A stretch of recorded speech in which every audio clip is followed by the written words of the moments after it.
Um, Good evening, everyone. Welcome. My name is Tazeen Ahmad, and I'm the president of the Montgomery County Women's Democratic Club. And thank you all for joining us tonight.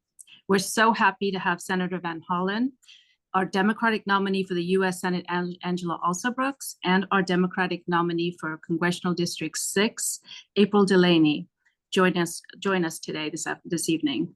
And I really appreciate, thank you all for taking time out of your busy schedules to be with us tonight. So first, a little bit about WDC. As you all know, and most of you are members here, WDC is a membership organization of politically active women and men working to advance Democratic policy priorities and to elect Democrats up and down the ballot.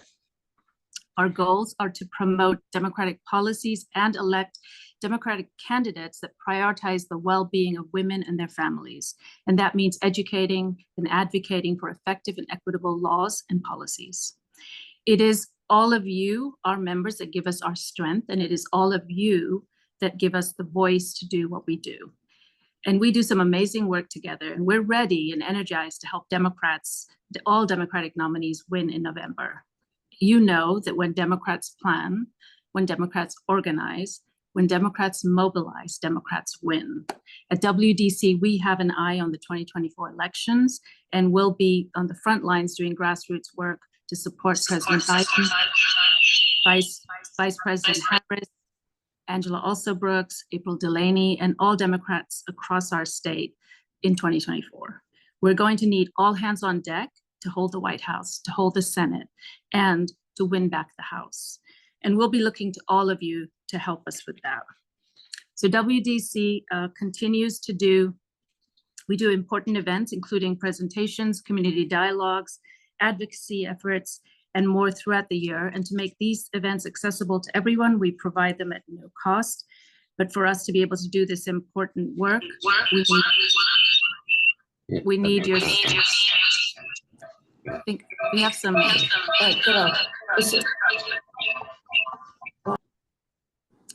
Michael, do we have somebody on? Maybe we mute everybody. Gary Ehrenrich's location is not muted. Okay. I've muted it twice. Okay. So we need your support to do this important work. So one of the things that I'd like to ask you is to make sure you're renewing your annual membership, and because that's really important.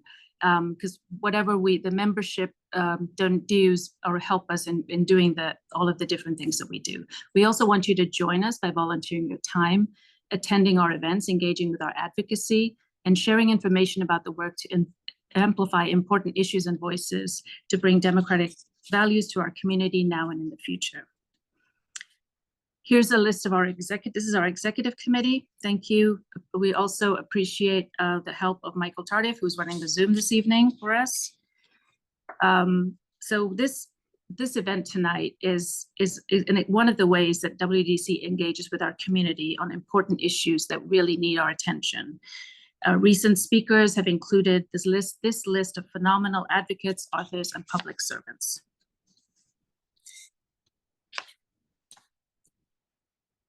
So before we actually start this, I'd just like to recognize some of the elected officials that are on the call.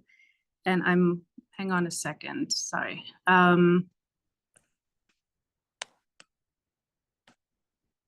was hoping, well, maybe I will do that later because I don't have a complete list.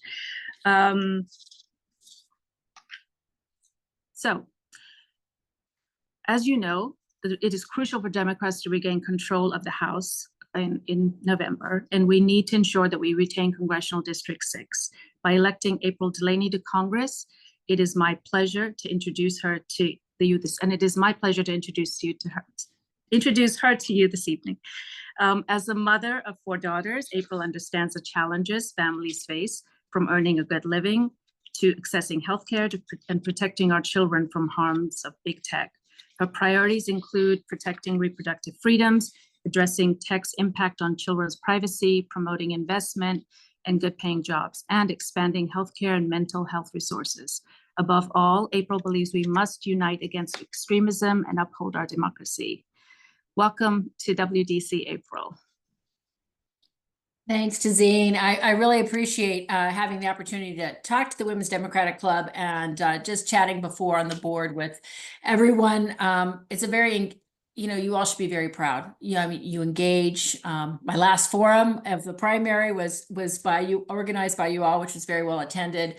But you do so much to both in the primary and the general to lift up candidates and to help Democrats win. And I love the Pelosi of, when you organize, when you mobilize, when you show up, we win, right? But also your advocacy. I think it's incredible. I think both on a state and federal level, how you have been incredibly active, and it's so important for us all. I am the mother of 4 daughters.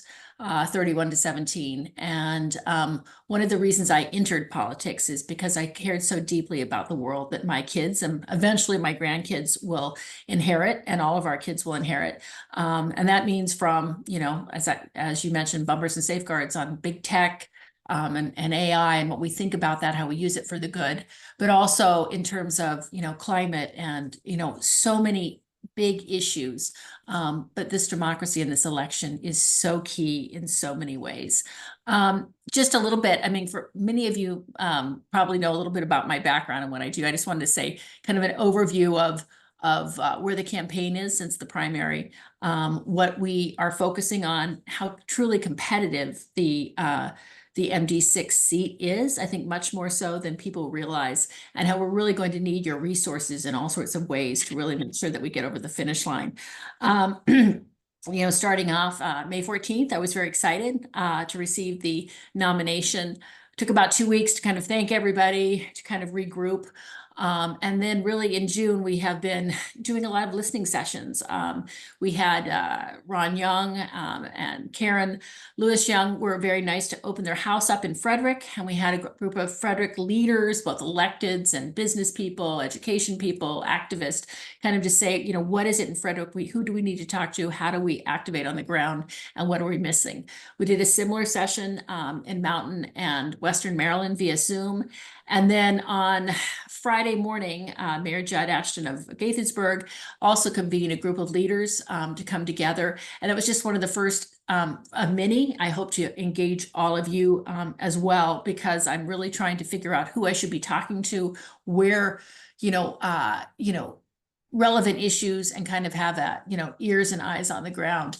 I have not been out the last week. I found out I had COVID last Tuesday. So that's why this is actually a good Zoom session. But this past weekend, we were at some Summerfests. We were at the Cumberland Pride today. And we have really been kind of out and forced all across the district, really making ourselves known. You are right. My big issues really are focusing in Maryland 6 on, of course, choice, because that is so important across this whole country. I cannot believe my girls have less reproductive freedoms than I had in Idaho. And God knows we all know where Idaho is right now on some of those things. I do not know what happened. I grew up there, and I'm aghast. But, also, all of the issues of education and transportation, infrastructure. I was blessed to serve in the Biden administration as Deputy Assistant Secretary of Communications at Commerce. And, with CHIPS and rural broadband and so much of the bipartisan infrastructure legislation that went through, there really is a lot of opportunity in Maryland 6, particularly in Mountain and Western Maryland, as well as Montgomery County, to really use some of those funds if you are targeted, and to think about how we can drive good paying jobs and really make a difference against some of our climate goals. I really have to uplift how competitive MD6 is. I think this is the one, Angela is going to be speaking soon about the Senate race, and that is a statewide race. And, we're all going to show up, and Angela's going to win. I do think that MD6 is really difficult because it starts now. It's been recut from, used to start around Bethesda, Potomac, and through Rockville. It now starts about Rio exit 8 in on 270. It's all of Up County, Frederick, and then obviously Allegheny, Garrett, and Washington County. My husband and I often joke that this is a purple district with very few purple people because it is very red, it's very blue, and there are a few independents that are swayable. And I think that is really going to be the key to winning this district. However, with Hogan at the top of the ticket, I keep reminding people, with Trump and Hogan at the top of the ticket, Mountain and Western Maryland is going to show up in droves. And we have to make sure that we also are there and are able to mobilize Up County, Montgomery County, and all of Frederick and all of the persuadables. And I think one of the reasons I have been so focused on being pragmatic is really good living, wage jobs and affordable housing, talking about inflation and addressing it. These are really kitchen table topics in addition to our core democratic topics of choice and democracy that I think are really important. My opponent is a man by the name of Neil Parrott. We jokingly call him a crazy bird, and he's incredible extremist in terms of not only election denying and incredible MAGA, but anti-choice, anti-LGBTQ, has said outrageous things like there's no such thing as spousal rape, tattooing of HIV. I mean, it's unbelievable some of the things he's doing. But I think what he's proposed over the years, but the hard part is he comes across as a very likable, moderate kind of guy. And I think it's really important to kind of make the case of why he is extremist. That is going to be kind of a communications issue for us as we go forward. And then updating you on our campaign, how we're tracking it. I've just hired a great new communications person, Chandler Dunn. I have a wonderful campaign manager, Nick London. We're bringing on more staff. Susan Hood, who has been with me since the beginning, is our director of outreach. And she has been fantastic about, and Susan at April4Congress.com, please reach out to her. But we are still doing some hiring. So, reach out if you'd like to get involved in the campaign. And what we need really from you all is, and I'm happy to take questions on issues or what have you, but what we really need are, of course, support. If anyone wants to do, financially, if you want to do fundraisers, grassroots, of course, incredibly important. I'm going to really need a lot of door knocking and canvassing. We have 2 Democracy Summer interns, fantastic, courtesy of Jamie Raskin's wonderful program. And he is, I think there's about 150 Democracy Summer interns that are coming together. And once or twice over the next 6 weeks, we're going to be in mass, door knocking across parts of the district. But really, I think in particular, thinking about ways that we can mobilize Up County, Montgomery County is really important. And some of the perhaps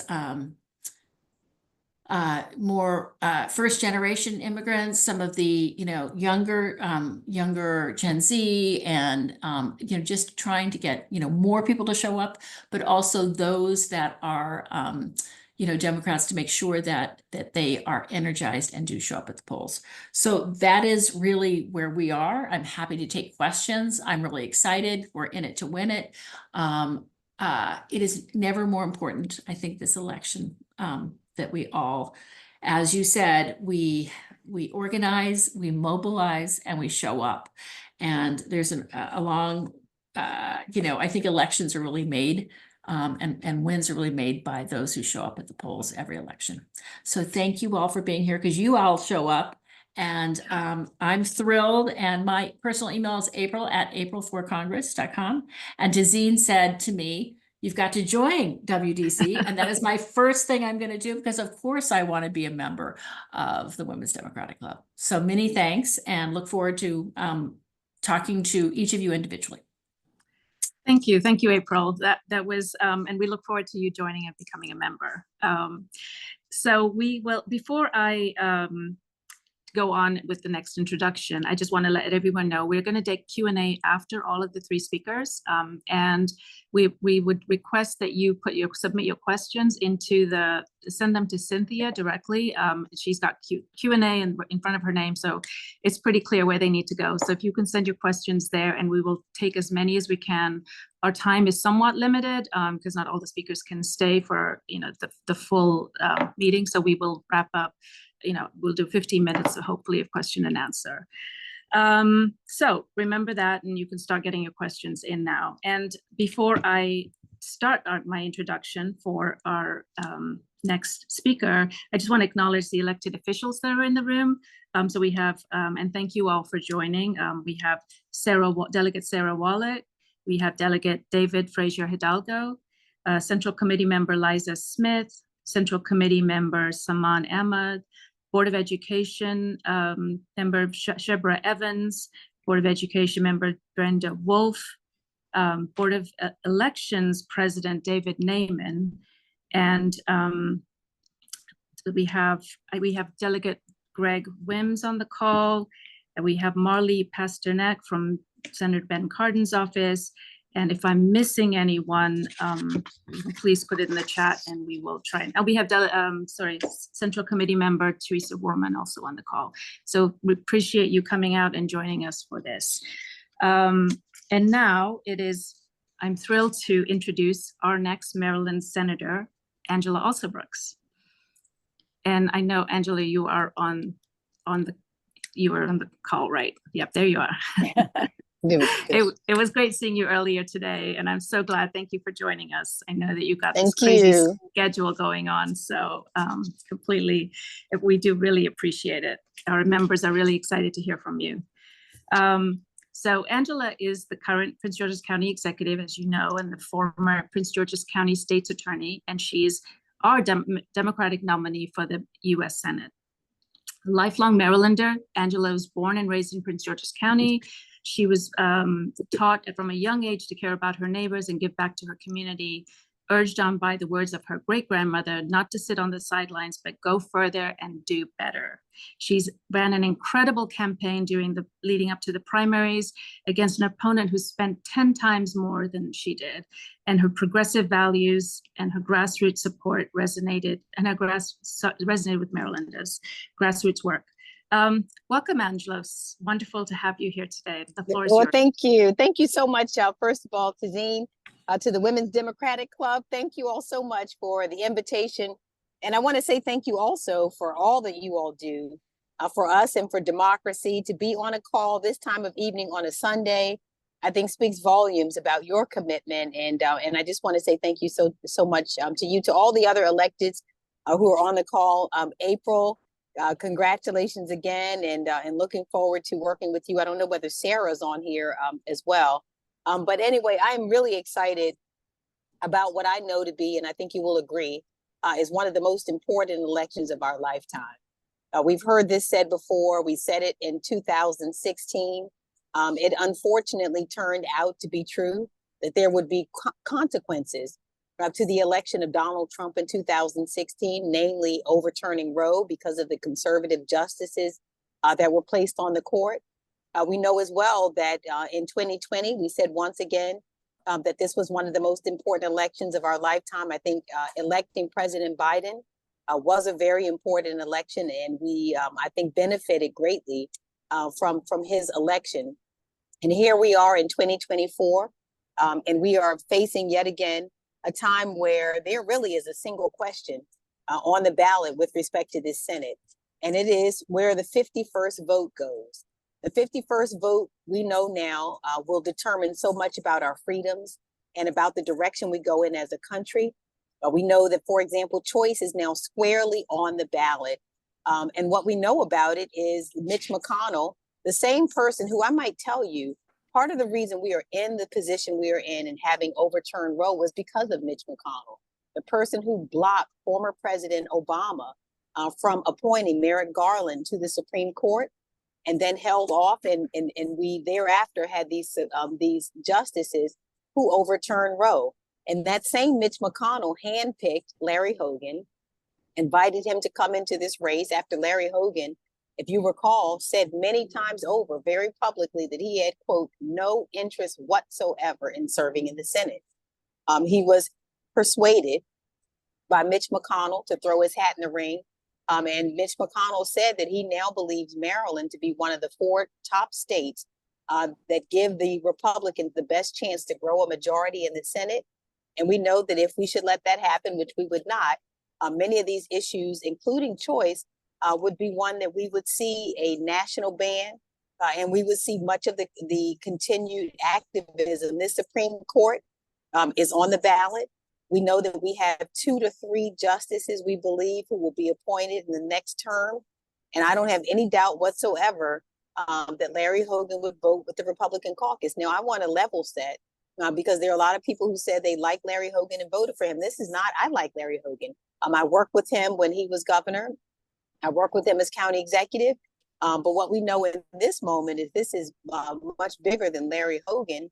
We're talking again about the 51st vote and whether or not that vote should be held by a party that is led by Donald Trump.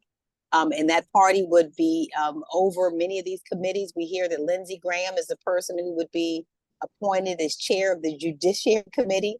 And we know that, again, that Larry Hogan is, first of all, not a person who supported choice. He voted against important abortion care legislation that would have expanded. He vetoed it, that would have expanded abortion care. And when his veto was overridden, he withheld the funding until Governor Moore came into office.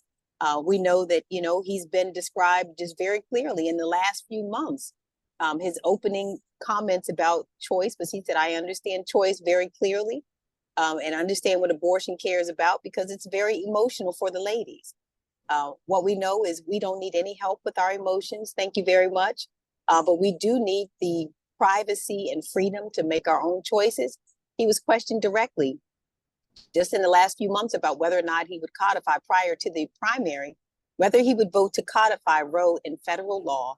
His quote was, I refuse to speculate on any piece of legislation. Now, you can go chart it and you'll notice that this is not the first time we've heard this language. If you saw the confirmation hearings for the past few justices, you'll hear that they said the same thing, would not speculate and that it was well settled law. So we know we can't trust what would happen there. And so it is going to be important that we retain control of the Senate. Maryland, Montana, Pennsylvania, Ohio, these are the places that the Republicans have targeted. And so it's going to be really important for us to hold it. The good news is that we will win and we will hold this seat because I know that Marylanders are savvy enough to know the difference between governor and senator and what will be at stake. So much, including sensible gun legislation, so much would be at stake if we allowed the Republicans to gain a majority in the Senate. We cannot hand over power, not just to Larry Hogan, but to this caucus that he would caucus with. And so there are 2 big issues. One is that this election is about the future. The other is about our freedoms, and the future of our country means that we get to determine what it looks like for our children and grandchildren. Economic opportunity, I can tell you, is one of the top issues in the state. It's one I will focus on. Jobs and opportunity, bringing back infrastructure to build out our state and continue to create jobs is something I focused on as county executive. I'll be focusing on capping the cost of out-of-pocket cost of healthcare, namely prescription drugs and other things, making sure we keep the cost of healthcare down, funding education, focused on voting rights and a number of really important issues. But to do that, I need your help. And I know that the women on this call are squarely focused on the future of our state and country, and also believe, like I do, that our democracy is at risk. And it is going to be most important for us to show up and to turn out everybody we know to vote action to make sure that Maryland stays blue, stays in the hands of the Democratic Party and not party. That is we don't know who the next will be, but that will be the first vote that Larry Hogan will take, and then the party decides to get done. So I'm excited to be in the race. I want to thank all you. We got to tell Lottie Dottie and everybody about this election, get them fired up, and to make sure that we are not only winning the Senate seat, but we have to win April's seat. Sarah Elfrethsey. We are making sure that we are voting Johnny Olszewski as well. And so we're really going to be working together. So thank you so much again, Tazeen. As you can tell, I'm en route, so I apologize for being in motion here, but I'm heading to yet another event. This will be the fifth one that I'm going to. So headed to yet another event tonight, and apologize for being mobile. No, thank you so much for joining. We really appreciate you squeezing us in. I know that it was difficult with all of the other things that you had going today, but we do appreciate it. And we invite you to become a WDC member. We have a lot of elected officials, including many members of Congress that are members. That way we stay connected with you and you stay connected with us. So we'd love to have you as part of it. And if you need to drop off, feel free to do so. I know that this was really a last minute thing, but we do appreciate you coming on and talking to us today. Thank you so much, everyone. Thank you. All right. All right. Bye-bye now. Bye. So we know that I think everyone here is fired up for this next election in November, and to help Angela and to help April and the other candidates. So our next speaker is an attorney, a former state delegate, state senator, congressman, worked on all of our Democratic members as chair of the DSCC for 2 years and chair of the DCCC for 4 years. And he's currently Maryland's junior senator. And he finally gets to be the senior senator when we elect Angela to the Senate. A longtime friend to WDC, please join me to welcome Senator Chris Van Hollen. Well, thank you, Tazeen. Can you hear me okay? Yes. I moved rooms, so if you can't hear me, just put your thumb up and I'll turn my video off. But let me just say it's great to be with you and the Women's Democratic Club. Thank you to the executive committee. Thank you to every single member. You are a very important political force and voice in Montgomery County and throughout the state of Maryland. And I'm grateful to have partnered with you on so many important causes over the years. So thank you all very much. And let me just say at the outset, it's wonderful to be here with you, as well as Angela Alsobrooks, the next senator from the state of Maryland. You know, I may change that senior senator designation just to the more experienced senator, but I am definitely looking forward to, partnering with Angela Alsobrooks in the Senate.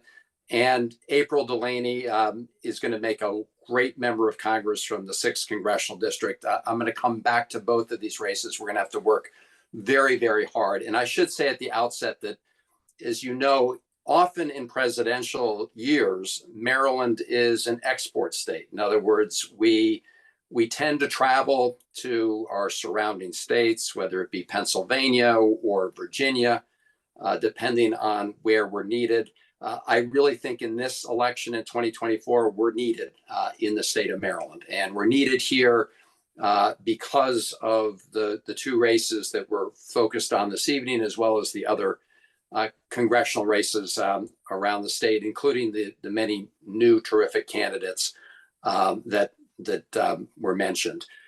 So let me just at the outset address what may be the elephant in the room. Obviously, all of America is talking about the debate that took place on Thursday night.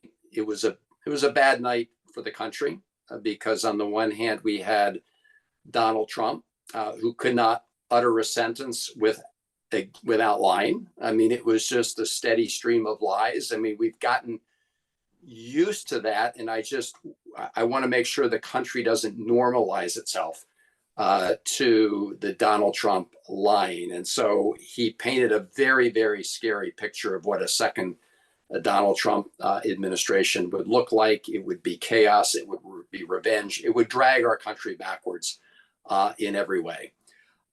It is also a fact that Joe Biden had a bad night.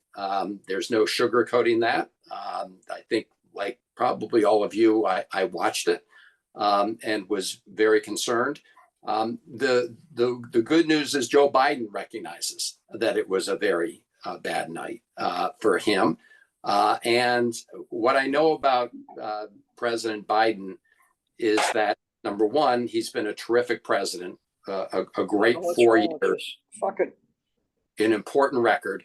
Number two, that he puts the country first. And so as he reflects on the other night, I'm confident that whatever decision he makes, it will be to put the country first. And, you know, I will respect that decision, but I do believe that he's reflecting on it, and we'll have to see where we go from there. Back to the state of Maryland, I just want to emphasize a couple points that the County Executive Alsobrooks made about the Senate race. You know, first and foremost, Larry Hogan is trying to reinvent himself. I mean, we are witnessing a real-time election year conversion on issues like choice. We may see that on gun control. The good news is he's not fooling anybody. Just earlier today, the Baltimore Sun had an editorial entitled, let me get it here, Hogan as a nonpartisan sort of question mark. History tells a different story. And, you know, they go through his real record when it comes to various issues and how he was governor, but how he acted as governor. But I think that when it comes to issues and you know, County Executive Alsobrooks put her finger on this, we're watching him, you know, zigging and zagging and flipping and flopping and all sorts of other gymnastics on the question of reproductive freedom and choice. And so we need to make clear that there's only one candidate in the race that supports the Women's Health Protection Act, which is the national piece of legislation to make sure that we effectively codify Roe v. Wade on a national basis. And that's Angela Alsobrooks. And Larry Hogan, when he was asked point blank about that legislation, said that he was not going to support that piece of legislation. So a very clear distinction there. On gun control and gun safety issues, I will point out that Larry Hogan, when he first ran for governor and filled out his questionnaire for the NRA, he got an A- from the NRA. He refused then to disclose his answers to the public on why they gave him such a high grade. And I'll just point out that the only distinction between him and Donald Trump on that grade from the NRA is Donald Trump got an A and Larry Hogan got an A-. So we're going to need to make sure that we focus on these issues. Most of all, we need to focus on the issue that Angela Alsobrooks brought up, which is, regardless of what anybody thought about Larry Hogan's term as governor, the reality is that in the United States Senate, he will be the deciding vote that puts the MAGA Republicans in charge. We are at a 50-50 Senate right now. 50-50. We know, you know, Joe Manchin's not running for re-election. West Virginia is not going to be won by the Democrats, Senate Democratic candidates. So we are at 50-50. And, you know, I remember very well my first 2 years in the Senate, when after the election of Joe Biden and Kamala Harris, when we got an awful lot done. And it was 50-50 then. And I remember a number of occasions when I'd be presiding over the Senate and gave up my seat to the Vice President of the United States, Kamala Harris, to cast the deciding vote on an important nomination or an important issue. So it could very well be the case that Maryland becomes that deciding vote in the United States Senate. And it makes all the difference, of course, whether it's Mitch McConnell or his heirs like Ted Cruz, like Rick Scott, and the MAGA Republicans who are controlling the agenda and running the show, or whether it's Democrats that want to continue to try to fight for progress. And so I do think, that the most important quick thing to say when you're talking to any voter about that race is, number one, why Angela Alsobrooks is a terrific candidate, and number two, that a vote for Larry Hogan is to put the MAGA Republicans in charge of the United States Senate, period, because that's the reality. When it comes to April Delaney's race, I just want to reinforce what she said and what we all know. That district cannot be taken for granted in any way. It's going to come down to the wire. And so it's going to be really important that we devote a lot of effort and resources and door-to-door and phone calling and fundraising to that 6th congressional district in April Delaney's race. Clearly, we want to make sure that Sarah Elfreth is in a good place, that we want to make sure Johnny Yoshevsky is in a good spot. But they'd be the first to acknowledge that they're going to work very hard, but they will, when they work hard, win. We're also going to win in the 8th district with April Delaney, but it's going to take even more work, more persuasion, more door-to-door. And I will point out in closing that in addition to getting a wonderful new member of Congress from the 6th congressional district, the House of Representatives is also up for grabs. And every single seat counts. And we need to make sure that we do our part in the state of Maryland. And so, again, thank you to the Women's Democratic Club, because you always do your part in making sure that we get over the finish line, and that allows us to advance our agenda. And the stakes could not be higher this year. As Angela Alsobrooks said, we say that often, but I think all of us know that to be very, very true, given where we are in the country and around the world, I would say. So thank you all very, very much, and I'm happy to stick around for some questions. Thank you. Thank you both. And so we lost Angela, got off the call, but we do have some questions. And so I'd like to start with one for the Senator. Senator, one of the questions was, what do you think is coming up next in the Gaza war? How do you see it ending? And we just they wanted to also ask if they know if you think that the two-state solution is a possibility. And so we'd love to hear your answer on that. Sure. Look, as many of you may know, I've been pushing for a ceasefire and a return of all the hostages for a long time. We had the horrific attacks by Hamas of October 7th on Israel, and Israel has every right to defend itself. In fact, I would say the duty to defend itself, but it also matters how it defends itself. A just war must nevertheless be fought justly. And I've been extremely concerned about the humanitarian situation in Gaza, which remains as bad today as ever. I mean, there have been moments where some additional food and supplies were able to get in, but right now, if you listen to the World Food Program, people, like Cindy McClain, who is very much somebody who just says the facts as they are, we're witnessing a desperate situation. The death toll continues to rise. Over half of those killed women and children. So we need a ceasefire, and we need a return of all the hostages who are of course suffering every day, as are their families as well. President Biden has put forward this plan. We need all the parties to embrace the plan. In the meantime, though, I continue to encourage the Biden administration to do everything it can to address the humanitarian crisis in Gaza. With respect to a two-state solution, it's, in my view, it's the only viable way for a sustainable future where two peoples, both Israelis and Palestinians, can live in dignity with self-determination.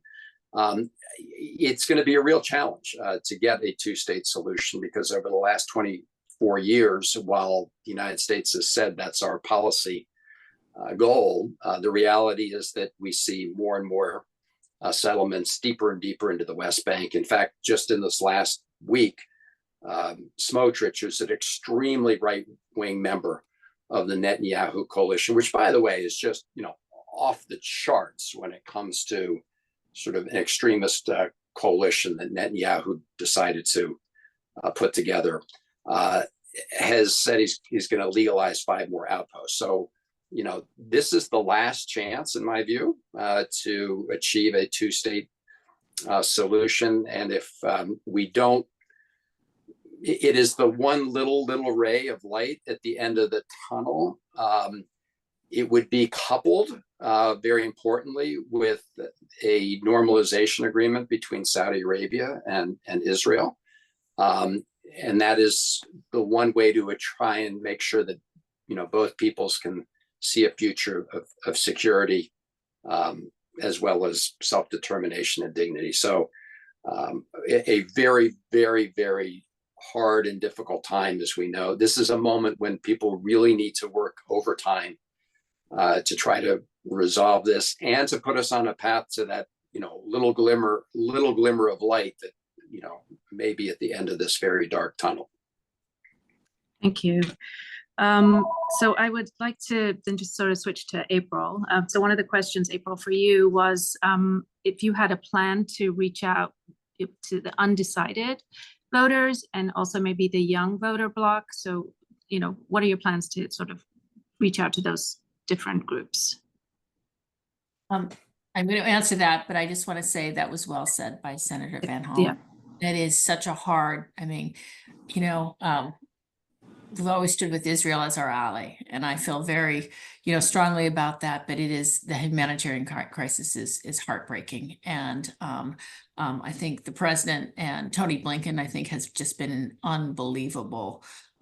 Secretary of State has just been unbelievable in what he's been doing, and I do hope that there is that glimmer of hope, as the senator said. So I just had to say, well said, Chris, because it's a heartbreaking place to be. With respect to reaching out to the undecideds, I'm a big, I often say I am a true Marylander. I've lived in Maryland for 25 years, but I was born and raised in Idaho. So I have an Idaho heart. I grew up in a very small town as a potato farmer's daughter in Buell, Idaho, town of 3,500. And, I feel that I do believe that there is, very different issues. It's almost, I'm not going to say three different parts of the 6th district, but I do think that you need to, there is a part of Mountain and Western Maryland of rural America. There is a new, there's a lot of discussion about a rural New Deal, but I do think that if as Wes Moore says, we leave no one behind. Also, there's a lot in Western and Mountain Maryland we don't want to leave behind, and there's a lot of anger, there's a lot of frustration, and listening and hearing and talking about how we can drive, as I said, a lot of that bipartisan infrastructure funding, whether it's rural broadband, whether it's parts of the CHIPS Act, whether it is in STEM hubs, but really, and workforce development, and working, with the unions and other, the community colleges and upskilling. I think that is a message that sells. And I talk about that, but I also talk about, acknowledging inflation and some of and the issues with rural hospitals. So I think part of it is really having a lot of, being there, being present, and really talking about those issues and realizing and hearing them. And in addition, interestingly enough, there are a lot of Republican and independent women who are very concerned about choice. They don't talk about it, but one or two women I would meet at the polls, and they would kind of burst into tears saying, I'm a Republican woman, and, blah, blah, blah, blah. So I think it's listening, hearing, being present. But, so in the persuadables, I talk about the common sense, common ground, kitchen table issues, but also issues of our democracy and coming together. And I do feel that message resonates, and communicating that, particularly vis-a-vis someone who's so extreme, like Neil Parrott, who is, even more extreme than members of his own Republican Party. And saying how ineffective he would be once he got, as I'm trying to focus on these kitchen table issues, he's going to be, focusing on a lot. So I do feel that meeting and really communicating that to the independents and the persuadables is a very compelling message. With respect to the younger voters, you're right. This is an issue I brought up in kind of the roundtable forum that Judd Ashton had for a lot of Democrats on Friday, and I'd love to have some more meetings with interested constituents. But I do feel like there is two things. There's one, a lot of first generation, whether they be Latino, whether it be the AAPI community, that we really have to draw them in. I think of Clarksburg, I think part of Gaithersburg, that, you know, which is going to take just a lot of outreach.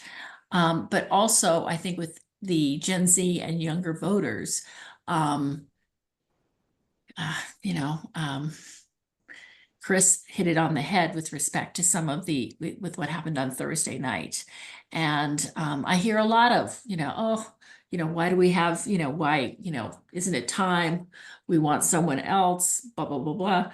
And I say, you know, I personally, having served the Biden administration, think President has done an unbelievable job in what he's been able to do. And it's been an incredibly productive Congress. And we had to stabilize, rebuild agencies and stabilize international communities around the world.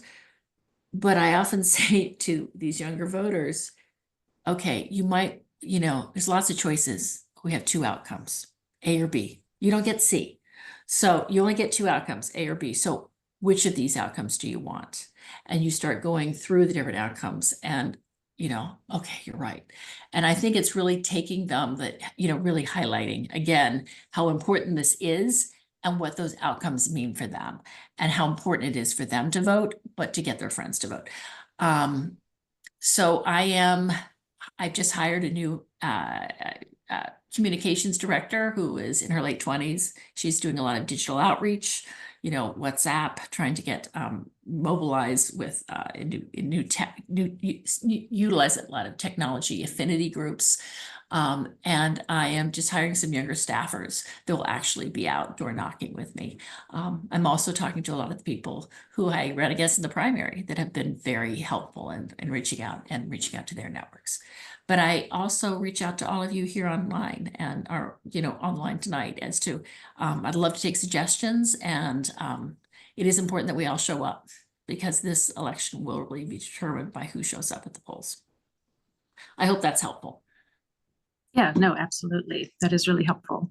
And we're looking for, I mean, I think having talking points that are readily available that we can get out, I'd love to be able to share that with our members. So very specific talking points of, you know, the differences, the clear differences between you and Parrott would be really We're putting useful. together a one pager. Yeah, Yes, one we're pager. asked for that, and we're going to have a one pager of what he's about, what I'm about, and how you really message it. We hope to get that out in the next 2 weeks. Absolutely. And Chris, I know that you had, I don't know, I promised that we would wrap up this section by 6:45, and I know we're going over. Do you have time to stay for another question? I can do one more question. I can do one more question, then I do have to go. Sorry. Okay, Yeah.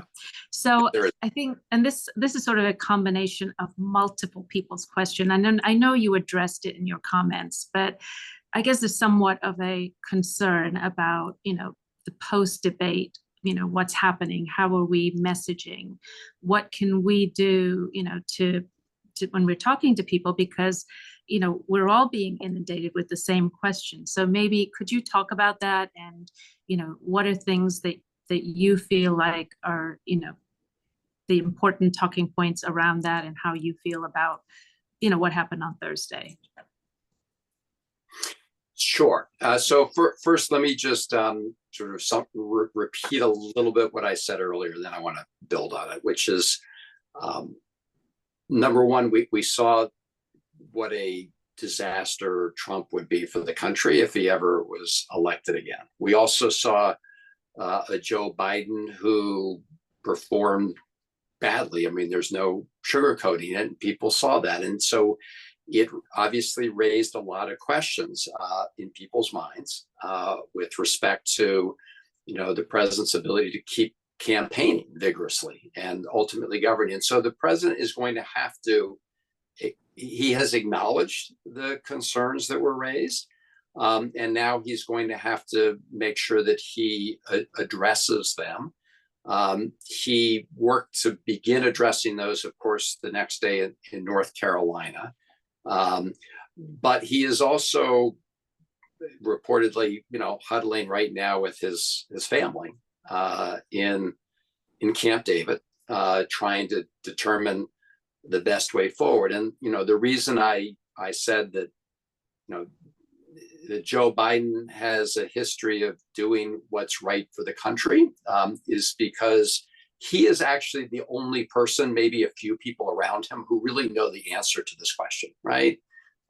As to what is best in terms of carrying on the campaign. And in my view, if he determines that this was one bad night and he's ready to carry on and put up the fight, I stand with him, and we're going to fight, because he has been an extraordinary president. He has had extraordinary 4 years.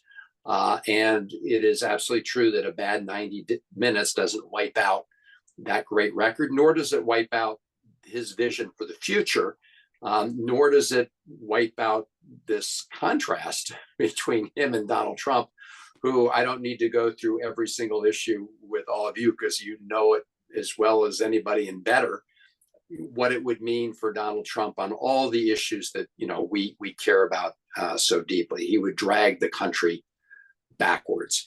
And so I think the first question that needs to be answered, and again, only Joe Biden and those very close to him can answer it, is again, whether he is going to stick with this fight, and whether he's up to the fight, right? And whether that 90 minutes was just a really bad night, or whether there was something more. And so my view is, no matter what happens, it's only going to happen with the concurrence of Joe Biden. I mean, that's just where we are right now. And so his determination of the best way forward, I think, will be the sign that we all take. And again, I think that if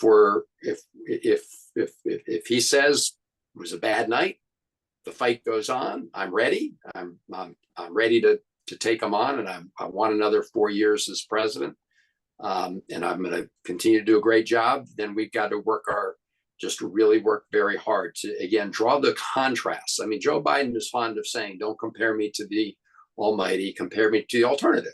And that is true at the end of the day when it comes to congressional races. But I will say, and I think all of you know, our biggest challenge, even before Thursday night, was to engage younger voters and get younger voters mobilized and really recognize that their future of our country, and of course, they've got longer futures ahead of them than all of us, that it really, really matters. And so that was the challenge before the debate. It will be the challenge going forward.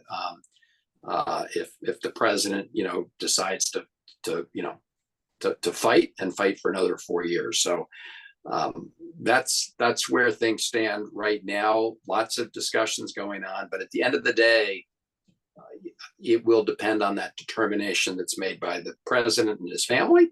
And if he wants to fight on, then I think we're all fighting on as well. If he reaches a different conclusion, I respect whatever decision he makes.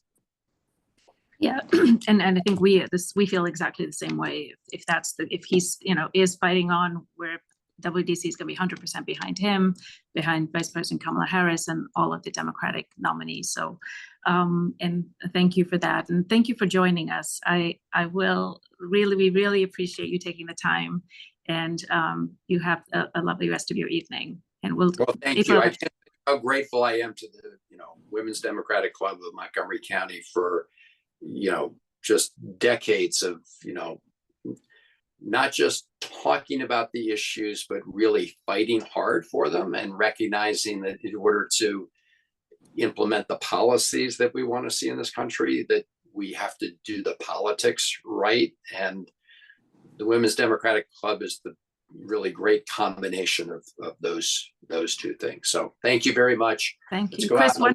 One more thing. I want to extend an invitation, the same that I extended to April and Angela. We'd love for you to become a member. As you know, we're not just women, we're also men and women. Sign me up. Please join. Sounds great. All right. Good night. Thank you And, so and building much. on Chris, I think Thank that unifying together, I mean, it's, I think it's unifying is really important as we're driving and mobilizing. As we said, if we mobilize, if we really, I think it's unifying. And I think we just all have to get in the boat and row hard, right? Yep. Row Yep. really hard in Thank you. unison. I agree. Thank you. Many Good night. thanks, guys. Chris, Take care. April, if you can stay on, we have another couple more questions, at least one more Oh, question sure. for you, if that's okay. Sure. Yeah. So the question is, with the Supreme Court decision to basically overturn Chevron doctrine, the Congress will play an important role in government regulation. What are your thoughts on this shift in responsibility? Well, I'm a regulatory attorney by background. After Georgetown Law, I became a communications attorney, and I represented broadcasting cable systems at a small law firm, and then went in-house with the satellite company. But with all of our regulatory agencies, they have a subject matter expertise and really an ability to get into the details in a way in which is very difficult for members of Congress to do. Chevron has been a legal precedent for a long time for a reason, in that, you would have a piece of legislation, but often, even though it was passed and there are committees of jurisdiction and many people serving on those committees know a lot about the topics. But having even worked at NTIA when I was serving in the Biden administration, when you have people who have lawyers and policy people who have decades of experience, whether it be at the EPA, whether it be, at the FCC or different, name your agency, those incredibly diligent career people really have the expertise to put out the rulemakings, to really, fortify. And for those who don't know what Chevron is that often when you pass a piece of legislation, it can be interpreted, or often even they'll say, that the agency will then have some sort of jurisdiction or an ability to really define the parameters of what has been passed. And so by taking that back into Congress, I think it's going to be really difficult, because it's going to make it even harder to pass pieces of legislation, because these in this highly toxic, highly partisan environment, it's going to, the devil is in the details, so to speak, and really putting forth those details in a way which makes sense is sometimes hard in as you're wheeling and dealing on Capitol Hill. So I think it was I was very sad to see it overturned. But a conservative bloc of the Supreme Court thinks that, that our agencies have too much power and that it should be taken back into Congress. But I think that is going to actually result in a lot more gridlock. And actually, I think there's going to be a very concerted effort by if MAGA was able to get into power to actually take away and dismantle a lot of these regulatory agencies, which I think is very frightening. Whether it be education, environment, telecom, our utilities. So it is something that we all need to pay a lot of attention to, and that's why we need to take control of the House and the Senate. Yeah, I was going to say the same thing. We absolutely need to hold on to the Senate and take back the House, which is going to be really important. Do you have time for one more question? Sure. And I hope that was helpful in terms of how I feel. Absolutely. There's going to be a lot more gridlock, and we need our agencies who are subject matter experts. Yeah, and sounds like you are a subject matter expert in that whole regulatory stuff. So that you'd be a great addition there. So we'll just do this as last question. I apologize if we didn't get to everyone's question, but we're limited in time, and we have a few things of club business that needs to be taken care of before the end of the meeting. So this last question is it says that if the Dems take the House, will they reform the tax code to create more economic equity, make the rich and corporations pay their fair share, and will they make the wealthy pay FICA taxes on all their income and ensure the solvency of Medicare and Social Security forever? that would be predicated you on you know, taking control. Yeah, well, and you would hope that, the House and the Senate, because, obviously you have to have Absolutely. both sides to get any of this through. So it would take, the trifecta is kind of what you want in terms of a lot of that. I do think as a general matter, yes, I think that we have, well, let's start with, Social Security. I mean, Social Security is something that, it is teetering in terms of its solvency right now. I mean, it's incredibly important. People have paid into it their whole entire lives. And we need to also even increase it to make sure that it keeps up with inflation, particularly for a lot of our aging that and some who are living far longer. I'm a big proponent that Congressman Larson actually has been put together a bipartisan piece of infrastructure that right now you pay taxes up to $165,000 for Social Security, and then it stops. I believe that we should, in fact, keep continuing to pay taxes on that. Now, there is President Biden had said that no taxes would be that we would not raise taxes on those making 400,000 and less. And so I think there is a piece of legislation now proposed that at 400,000, and above, and millionaires and billionaires should keep on paying into Social Security, because doesn't it make sense that the working people who have retired and who are older should have that safety net? That's one, I think, common sense type of piece of legislation that has bipartisan support, and I actually think will get passed in the next legislative Congress, because there's a lot on both sides of the aisle that believe that we have to do something with solvency. As a general matter, I think you have to get into really specifics on some of these. Yes, I do think that that our corporate taxation needs to be increased. I do think that we need to start looking at the ways in which some of our digital companies actually, some of our internet platforms really need to pay more of their fair share. I think there's a lot that can be taken in by, a lot of brick and mortar companies have been threatened, and there's been a lot of consolidation. And I do think that there's a lot of the digital realm, and in Europe, they are doing that as well. And I think that is one place that is ripe for relooking at, and also some of the international profits that have gone overseas and how we repatriate and make sure that happens. But as a general matter, I would say, yes, I would be very much in favor of making sure that we have a graduated tax system on those that can afford to pay. But we should not, I think we should make sure that those who are really barely making it, we need to make sure, if anything, to kind of, maybe have the child income tax credit, and to actually cut some of those, or have some more subsidies for those who are working, or, either at poverty or just barely making ends meet. And we should really look in ways that we can help the average working family. That's great. And I really think that that's such a smart idea of, sort of not capping that Social Security, because it just seems insane. Like the people who are earning the most on their Social Security caps, sometimes, they earn so much that it caps like the first quarter, right? Or the second quarter, and they're not paying any, and everyone else who's earning well below that continues to pay into the system. So I'd love to see, that would be great if we could pass that. April, thank you so much for joining. We will continue to work with you and see, opportunities where we can, sort of support the work you're doing to get, this summer and into the fall.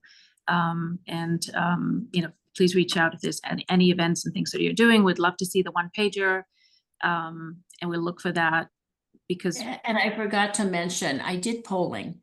The top issues that came back in my polling across the district, the number one was inflation. In this purple district, the number two was immigration.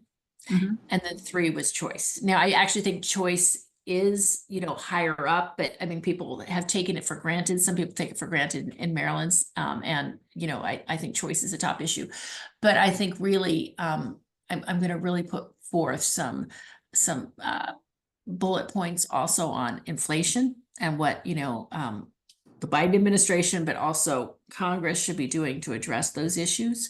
And also, I think comprehensive immigration, there was it was on the table. We had a bipartisan bill, but how, that we as Democrats, how we are addressing this issue. And I think that is really important across the board. So if that, I will make sure that all of those are on my webpage. Thank you Thank you. all. Thank I you really so- appreciate it. You all are fantastic. And send me an email if you need me. April for Congress. We will do that. Thank you. Bye. Take care. Bye-bye. Bye-bye. So hopefully, and I'm sorry if we didn't get to some of your questions. We tried to get as much as possible, and but thank you all for staying on. I hope this was beneficial. You enjoyed the meeting so far. So we have a little bit of club business to take care of before we wrap up. So we think we've got about 20 more minutes. And I just wanted to say that, we've had a pretty great year in terms of, we've done some pretty cool events. I know I keep getting requests to do more in person, and I think this next year we'll work on trying to do more things that are in person over the course of, so I guess from June is when last June was when my term started, and what we've almost done, it's a little over a year now. So this next year, we'll really work on, but I'd love to hear from you. So if you have ideas, if you want, if you think there are things that we're not doing that you'd like us to see doing, or there's something that you want to be part of, my email is president@womensdemocratic.club.org. I'm pretty good for the most part. I get back to you pretty quickly, and I'll definitely work on that. But please feel free to just send me an email and flag something for me if there's an event you think we should be part of. So I guess the main, and I just wanted to, and I don't know if he's still on, but I know that Arthur Edmonds from the Democratic Central Committee also joined us. So I just wanted to recognize him. And I think Debbie Spielberg is on behalf of Mark Elrich. So thank you both also for being here. So our main item of business right now is the bylaws. We had a ad hoc committee set up to look at the bylaws, and so Diana Conway chaired that committee. So I just want to hand it over to her and to talk about it. And we are going to have a vote to approve them. So Diana, I'll pass it on to you. Thank you, Tazeen, and thanks for another good program. Okay, people, don't run away. This won't take long, I promise.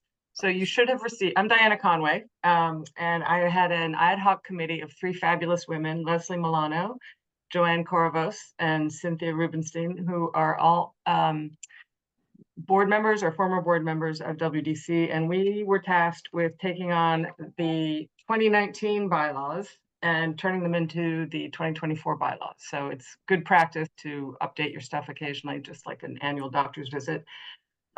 You should have received several times the 2 versions, the one that's marked up and then a clean version. And the people I know who actually opened the document and actually went past the first page seem to think, as we did, that this was primarily bookkeeping, cleaning up language, cleaning up references to technology and notice and waiver, very process-based. And the reason I feel confident saying that is not only did the 4 of us agree on that, but the board agreed, and then we sent it through our attorney, who has a lot more to say on it with his thumb on the scale as he chooses, and he gave it a thumbs up and wished us well. So I would be happy to take questions. I would be happy to not take questions, and I would be happy to encourage someone who is probably not on the ad hoc committee to make a motion. So we have does anyone have any questions? First of all? Yeah. Seeing none, could we have a motion to approve the bylaws as submitted to you? So moved. Teddy, and a second. I second. Second. Thank you, Dana. So we will do the raise of hands, the hand raise on your on the Zoom. If you can all just raise your hands. And I'm assuming if we have trouble, then we'll have everyone. Wait, I can't find mine, so I'm on my iPad. But assume my hand's raised. Hang on. Oh, I got it. Okay. It looks like Looks It's- promising. it's processing. It's taking a little bit. But it does look unanimous. Maybe hang on. I'm just keep your hands raised. I'm just scrolling through. The problem is if it sees your hand up and you don't do anything, it thinks you're done and it wants to take your hand down. Yeah, just don't lower your hand. That's all. I counted 25 so far. Okay, I will let you, Joanne, who's counting? So maybe someone else apart from me counts. Oh, well, Debbie will count yours as a raised hand. She can't find the button, so add Debbie to approve the You can see the count at the bottom of the participant roster. Oh, thank you. Where do we see it? Oh, that's easy. Bottom of the participant roster. Bottom. Okay. It can also be under reactions. Mine is under reactions. Okay. Oh, this is great. Okay. Oh, good. So we still have lots of people who aren't voted or haven't voted, or is it just me? Well, I think Teddy made the motion, so she's probably a yes. Yeah, Teddy's a yes. Michael, are you able to help us with this number? I see 38 hands raised and 1 thumbs up, so I would count that as a vote. So you're up to 39. So do you Right, think and this is, Enid doesn't have her hand up. I have that too. I thought this was gonna be easier than this. But is it, do we Well, want to just already raise, have people a raise? quorum. Well, It's- When you look at the second page, there's a lot of people with just their names and not their faces, but So they may not be on. right, exactly. Oh, I see what you mean. What's the Yeah. number we need? Diana, do you, Okay. Well, out of, we We need a have- majority. We need a We're at majority. 69 right now. What was that? So people are You have putting up 69 on- participants, you have 39 votes. Oh, then Yeah, that's we have a majority. Yeah, Okay. we're good. all right, so it's passed the bylaws. We'll you all get have- the final number from the recording. Yeah. And you all have copies of the new bylaws, so please use those if you want to refer to something. And so with that, thank you. And thank you for the ad hoc committee. I know that you spent a lot of time. Thank you, Diana, for taking the lead on this, and all of your committee members for helping with this process. It does take time, but we've gone past that. So next we have just a couple of committee reports because we want to let you know what we're doing. So the next report would be, so you all know that our advocacy committee is like, we have really sort of a heavy hitting advocacy committee, and it's led by Cynthia Rubenstein and Melissa Bender. And Cynthia is going to give a report on the work they are doing in advocacy. Okay, You- good evening, everybody, and thanks for hanging in on this meeting. I want to give you a few highlights because I have 2 minutes. WDC is highly active in the advocacy space, as Tazeen has stated, and especially during the legislative session with the Maryland General Assembly. We have more than 30 savvy and tenacious advocacy members who are working with organizational partners and coalitions to advance bills that impact the well-being of women and their families. Over the 2024 legislative session, we worked on behalf of 44 bills, and we saw 21 of them pass both chambers by sine die and reach the governor's desk for signature into state law. I'm going to mention just 4 priority bills that succeeded over the 2024 session. I'm going to highlight those that especially required multiple years of relentless WDC advocacy. The first one is the Defining Consent Bill, reforming Maryland's sexual assault statute. Secondly, a bill establishing a correctional ombudsman to conduct much needed oversight in our state prison system.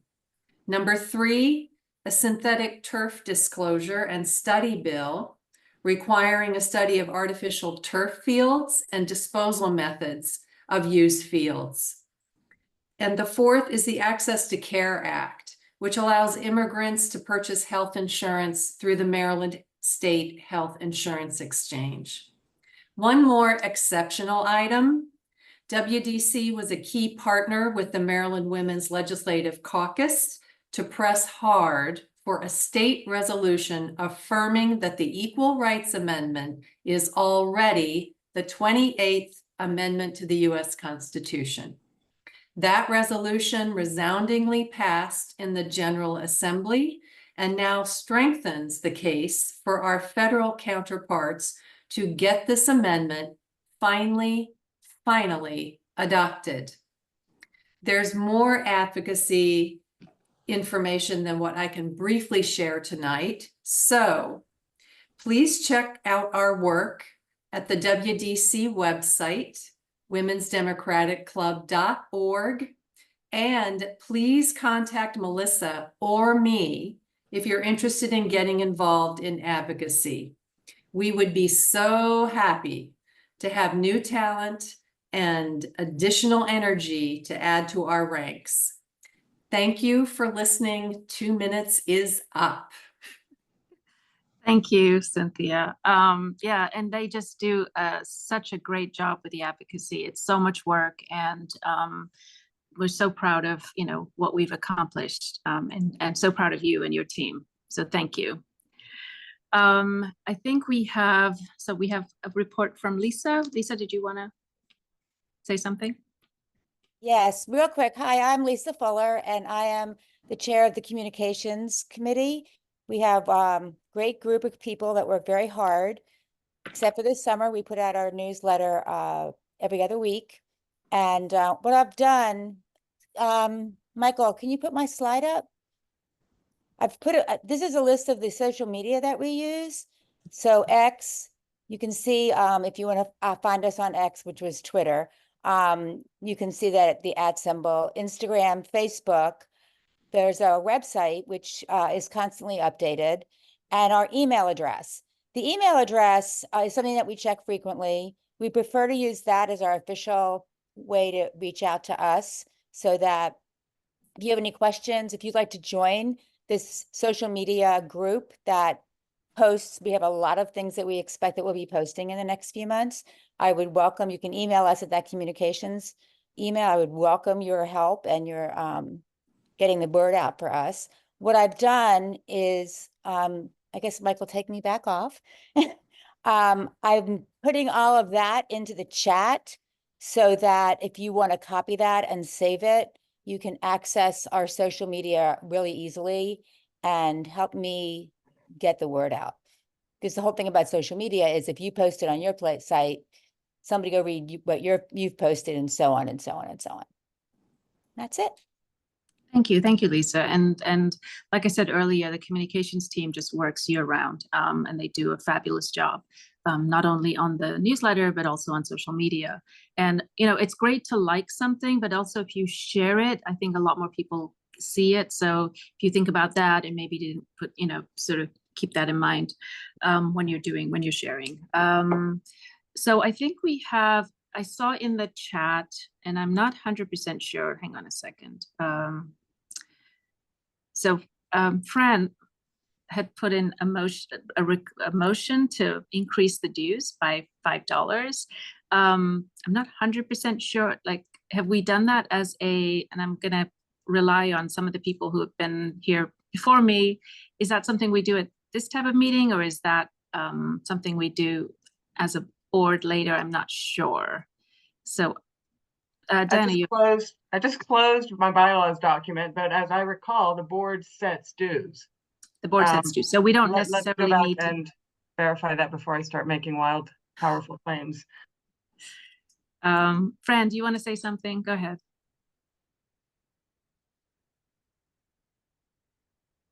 Are you there, Fran?